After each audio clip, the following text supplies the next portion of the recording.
to the Hopewell Rocks. We are well and truly here now. Our tides here range from 32 to 46 feet. The average high tide in the world is only 3 feet high. So even on a day where we do have a relatively low tide for us, it's still about 11 times the world average. So we get some incredible tides here in the Bay of Fundy. And there's two main reasons why our tides are so high here. So I'm just going to mention them before we head down onto the beach. So the first reason why the tides are so high here is the shape of the Bay of Fundy. So the Bay of Fundy is basically shaped like a giant funnel.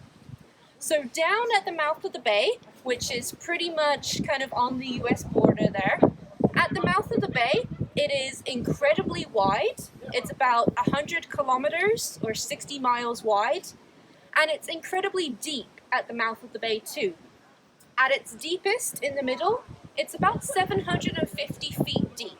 So it's very wide and it's very deep. Lots of places on the bay where you can see the really high tides, but most people tend to come here to the Hopewell Rocks because of these beautiful rock formations that we have in the park. So this archway right here is called Lover's Arch.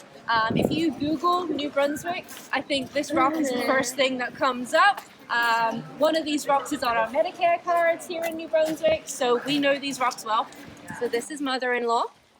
And it's called that because it's got like the white stuff on the other side of the rock, kind of looks like white hair of like an old woman.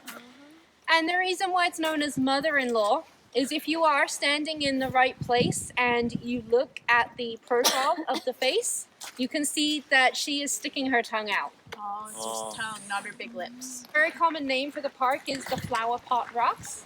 This one here is the original flower pot. It was the first one to get that nickname. It was given that nickname in the 1930s at some point. There was a gentleman called Robert Ripley who was here. He's the founder of Ripley's Believe It or Not. Not sure if anyone's heard of that. So he came down here in the 1930s. He saw this rock, and because of its round shape and the way the trees were growing out of the top, he thought it looked like a giant flower pot. So he went home, drew a cartoon of it, a little picture of it for his magazine, Ripley's Believe It or Not. And he drew a picture of this specific rock and called it the largest flower pot in the world. So that's where the name for the park came from. This is the little nickname that was given to us there. So just because of the shape of the rock and the trees growing out of it, some people think they look like little flower pots there.